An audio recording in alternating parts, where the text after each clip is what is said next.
Taro Adun, Commander. Our forward base has been established.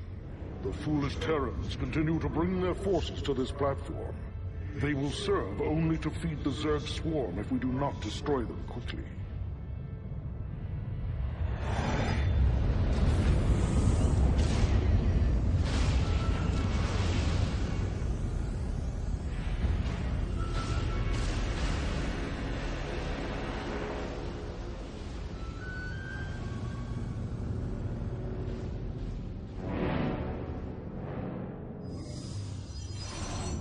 Ladies and gentlemen, we're now going to show you a demo of StarCraft 2.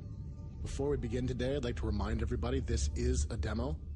This is still work in progress. We've got a lot of balance work ahead of us. Nothing you're going to see here today is final. We're going to begin today with these Protoss Zealots. This is a classic unit from the original StarCraft. You can see they're still armed with their powerful side blades, and they're still protected by a very tough personal body shield. By your will, Cassandra Templari.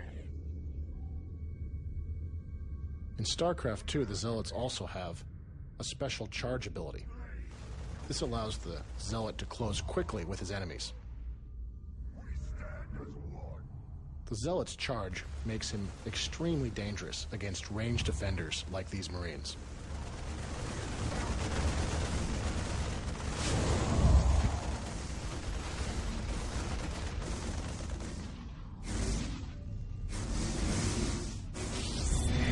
Attention, Protoss.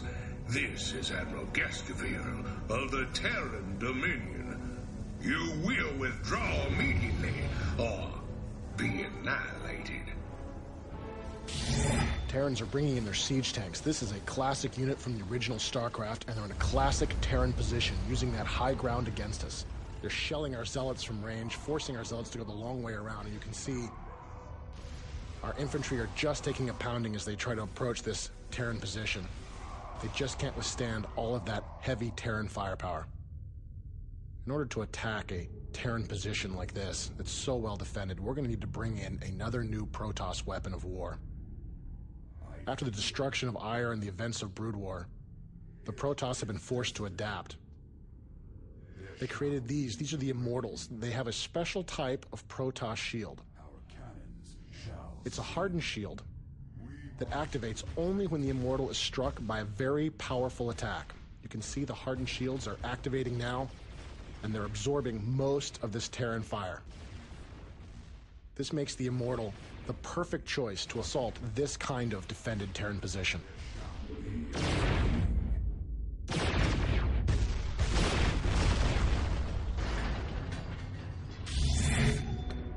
Reapers, move it! Slaughter 'em, boys! The Terrans are sending in their Reapers. This infantry unit is armed with 2 pistols and uses a jump pack to avoid different types of terrain. Their small pistols don't activate the hardened shields of the Immortals. This makes the Reaper the perfect choice for countering these powerful Protoss troops.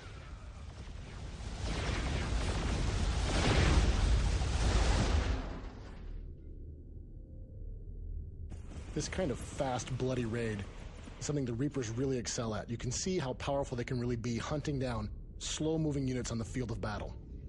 In addition, the Reapers can use their jump packs to be very effective base raiders.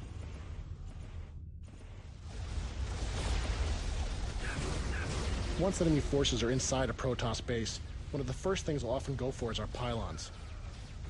With our pylon down, our photon cannons go offline, making us vulnerable to continued attack. Fortunately, we have some new weapons. The Protoss can use the phase prism to create a power field anywhere they wish. You can see with our photon cannons back online, these Reapers have no choice but to run for cover.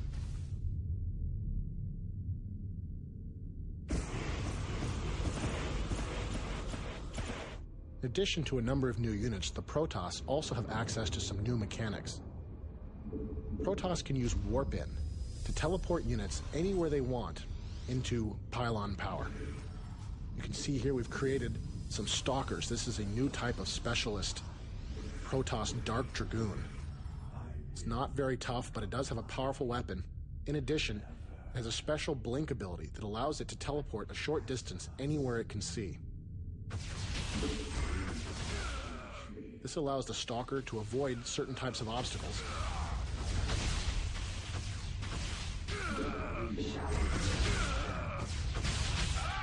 And it also makes the Stalker very potent at chasing down fleeing enemy forces.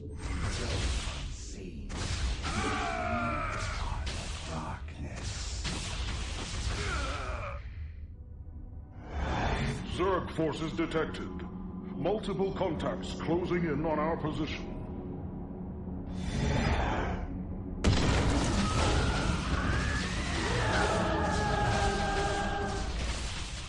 The Zerg have arrived sooner than we expected. You can see they're using their Nidus worms here to create a beachhead, sending Zerglings against us.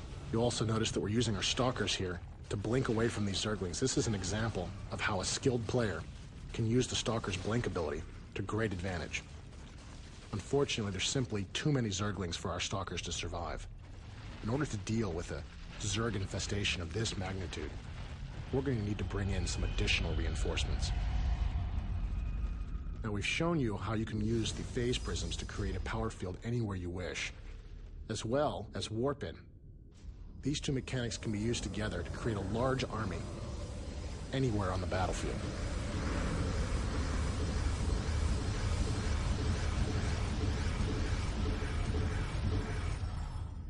We are the blades of ire.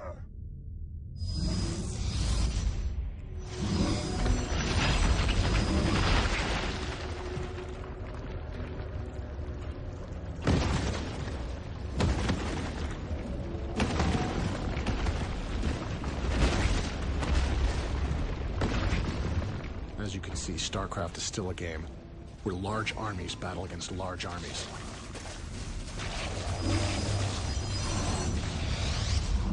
Our upgraded Zealots can hold the line here for a short time, but in order to really survive against this many Zerglings, we're going to need to bring in some additional firepower. These are the Colossus. They're powerful robotic units that can use their long legs to step up and down cliffs. In addition, they have a powerful beam that sweeps backwards and forwards, able to do large amounts of damage to small, swarming units like these Zerglings. This makes the Colossus the ideal support unit for this group of Zealots.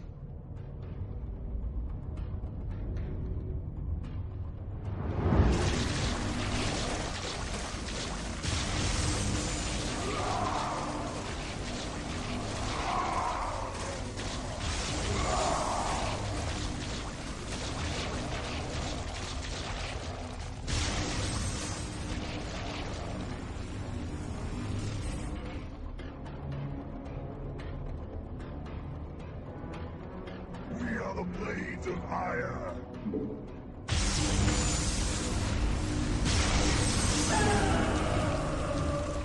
Now, while the Protoss have developed many new weapons, the Zerg have continued to evolve.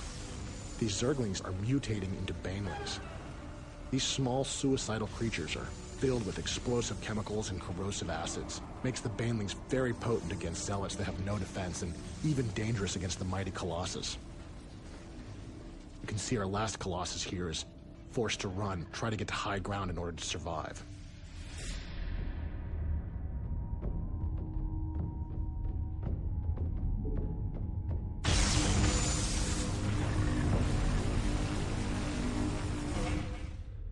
The Colossus is using our new IK system to step up and down this cliff.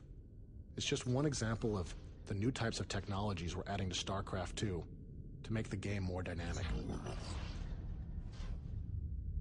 Now, while the Colossus is very dangerous against ground targets, it's much more vulnerable to an air counterattack.